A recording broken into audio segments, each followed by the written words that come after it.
Welcome to the Golf Report podcast. I'm joined by Erin Thorne, the head women's golf coach at Kennesaw State. Coach, Coach, how are you doing today? Doing well. I'm just finished up practice, got some lunch, and chatting with you. Nice. Well, thanks for your time.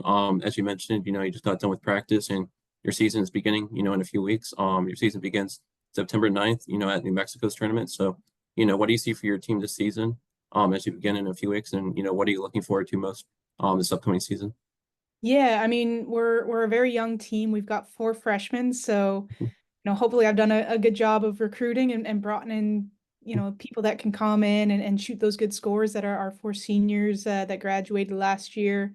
Yeah. Were posting for us on a regular basis, and with that many freshmen, there's going to be some ups and downs as they're getting accustomed to college life and that sort of thing. But with what I've seen in these early practices, I think that we've got some really good ones that can step into, those big roles that, some of our program best left behind with graduating last May.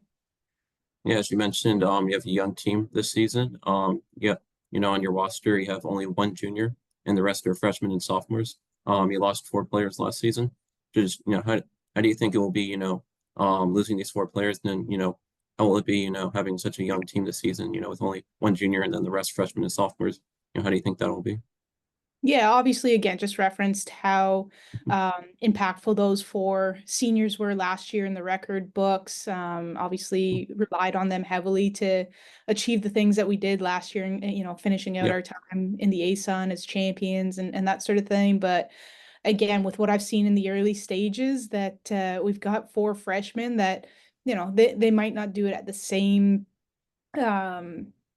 week in and week out that those seniors were doing to finish out their careers. But again, they're freshmen, they're young, they're still, learning. They're 4 years behind those freshmen age-wise that I think we're going to be able to achieve a lot of similar things. It just might look a little different, just simply because of the ability to go real low that we knew we could kind of count on by the seniors. But time will tell. We might have a couple freshmen that might be those kids that can already go super low. So I'm excited to get into tournaments and really see what they can do under that pressure of playing for the team. Yeah. Truthfully, having the young roster really isn't any different than when I took over the program. Okay. Uh, the lineup, the roster was all juniors and sophomores when I took over the program. So we've been in this state before where we're rather young and learning each other and that sort of thing. It's just kind of different faces at this point. But yeah, excited to have the youth. Sometimes that brings on a different energy when you got four young ones. Bright-eyed and bushy-tailed freshmen. Nice. Well, that's good that you have experience, with the young team. That'll definitely be helpful for this season. You mentioned that your team accomplished a lot. You won the ASUN title last season, and your team played in regionals. So first, I wanted to talk about the ASUN, championship title that your team won. It was the sixth in program history, and it was, your first conference title at Kennesaw State. So tell me about your team. What did it mean to win the ASUN title last season?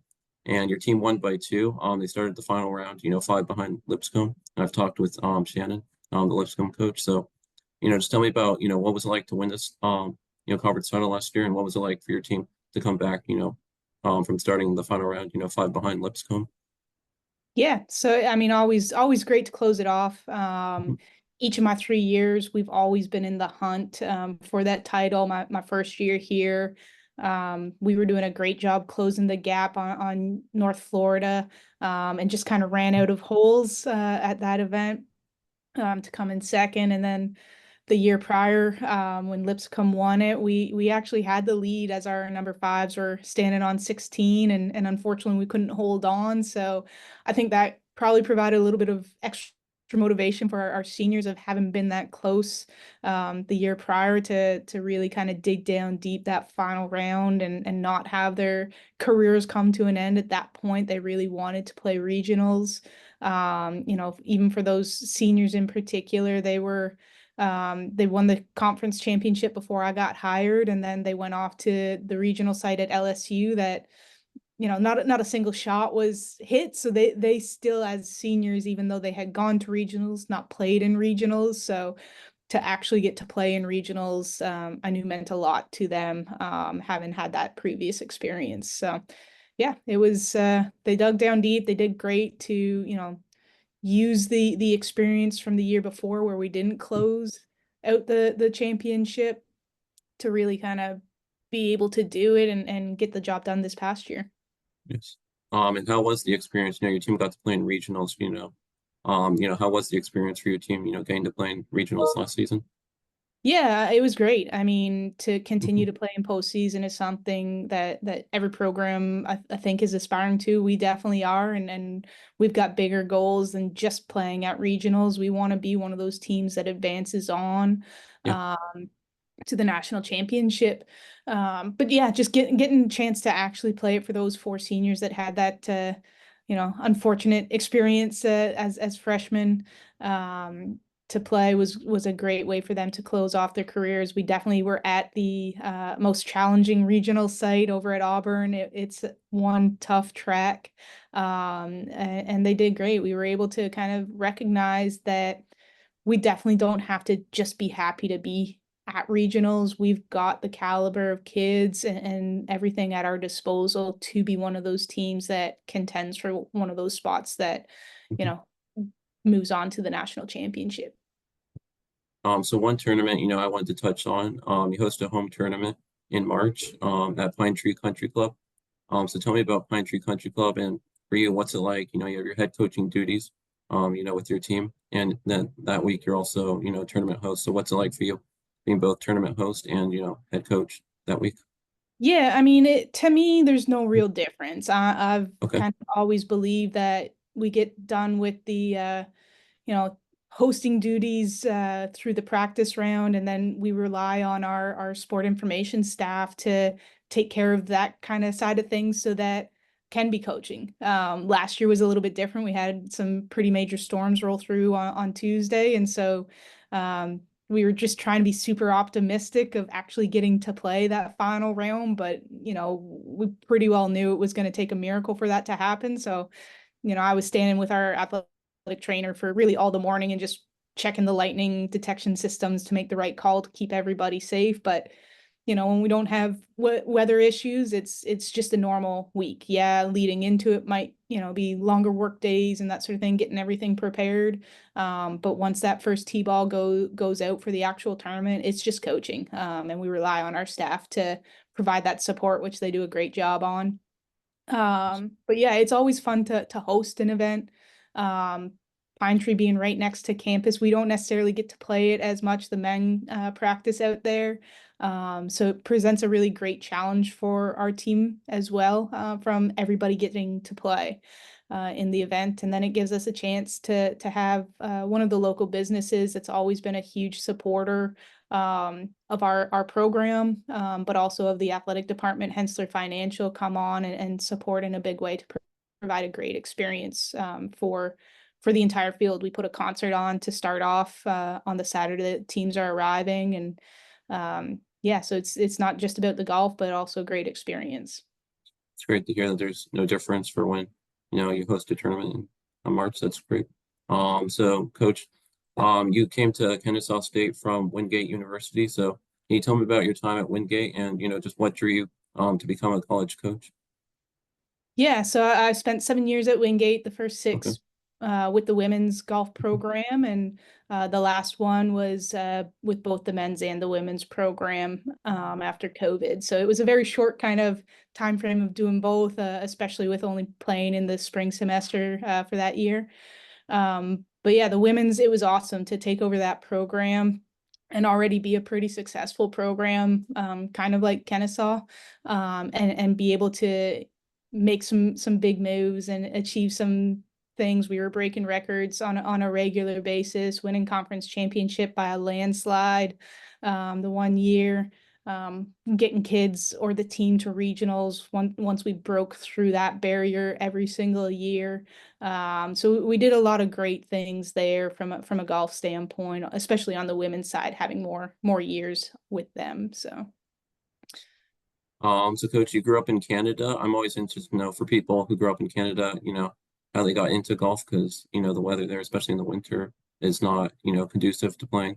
golf outside. So, just tell me about growing up in Canada, how you got started playing golf, and I see you played with your sister a lot, probably growing up. So just tell me about getting to play with your sister growing up.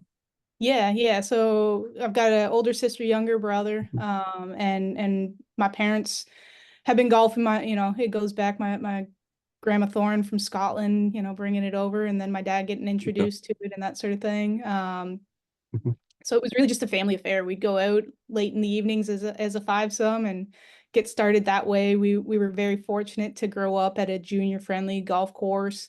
I was about the 12th kid to go on a golf scholarship to the States out of that course.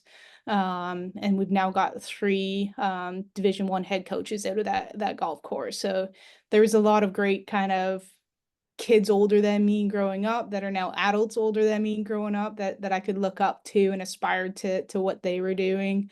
Um, yeah, it's a shortened season compared to down here, but I've lived in the South for about 10 years between Georgia and North Carolina now, and I almost come to the belief that we as Canadians probably play more than a lot of Southerners because we'll get out there and play from May 1 until October 15th. That was kind of the general time frame our course was open. Um, but down here, it seems once it gets too hot or too cold or too muddy or whatever, people pack it in for a while. So I think we might actually play more up in Canada, even though it's all condensed to the summer months.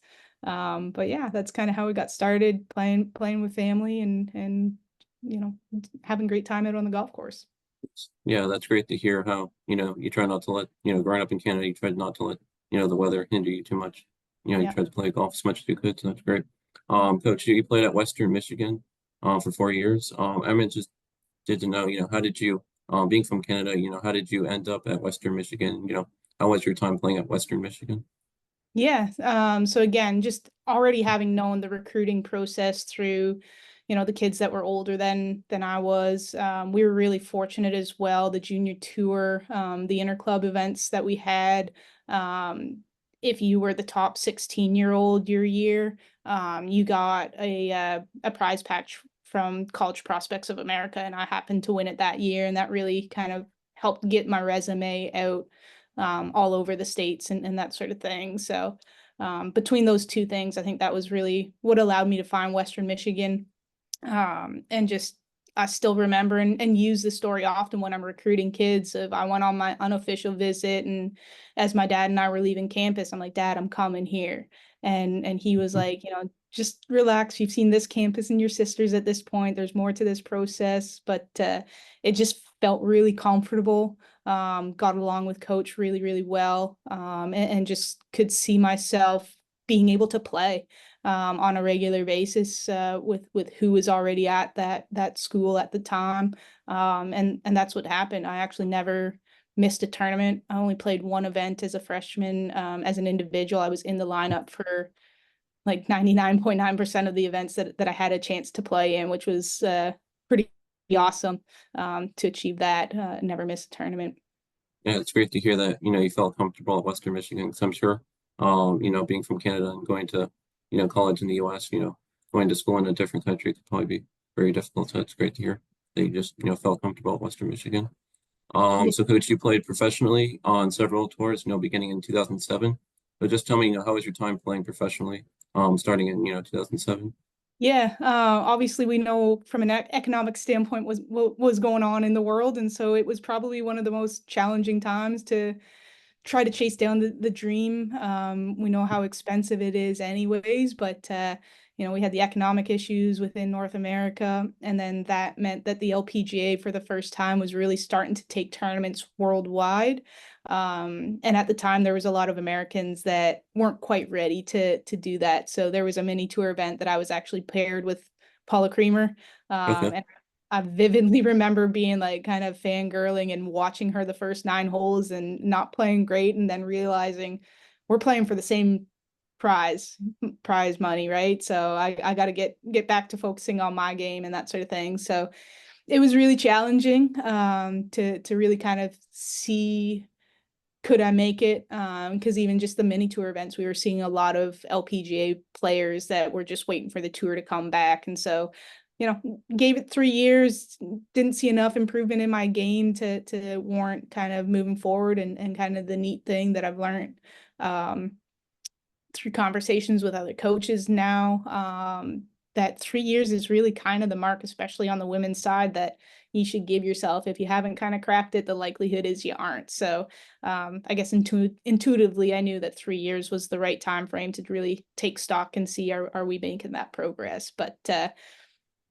don't regret any bit of it. Love that I gave it a try. And that's a piece of advice that as people kind of get down to their final bit of a college career, if they have that desire that they want to go and give it a try, like, I encourage them, because I don't want them sitting on the couch, Sunday afternoon watching the LPGA and thinking, dang, I would beat that girl regularly in college, and they're out there winning LPGA events. I want them to go and give it a try, and always support anybody that has that full passion, because you have to have that full passion to chase that dream. It can't be something where you're doing it because you want to please mom and dad, or it looks fun because your friends are doing it, or anything like that. Like, it's got to be a full-on self-motivated drive.